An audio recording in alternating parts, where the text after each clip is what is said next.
Lokalni nogomet i sve njegove čari. Dobrodošli na memorijalni noćni turnir Bolčević, Medić, Marković u organizaciji Sloge Potom. Uzbuđenja nije nedostajalo, a na ugodnoj večernjoj temperaturi prvu utakmicu su odigrali Sokol Velika Ludina i Sunjski iz Sunje. Sokol je prošao u finale rezultatom 2:0.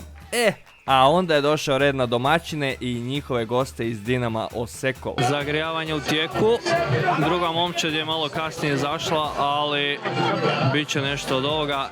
Dolaze suci, nema više zezancije. Čako će biti što od ovog nogometa? Mislim da će biti. Ima talenta, sedmica pogotovo. Jedva čekam da vidim pokret sedmice. Toliko je priča. Zato smo i došli. Zato sam i došao, iskreno. Putovao sam 6 sati samo da bi vidio sedmicu. Prvo poluvreme je bilo napeto, no za drugo poluvreme smo ipak tražili neke garancije. A bit će sad gol s drugom poluvremenu? Može. Hoće biti bolje drugo. Normalno da hoće. Ok, očekujemo onda gol. Normalno. U vrhu napada. Može. Sada već na ugodnih 19 stupnjeva, utakmica puna preokreta završila je 2:2 pogodkom Sloge u zadnjoj minuti.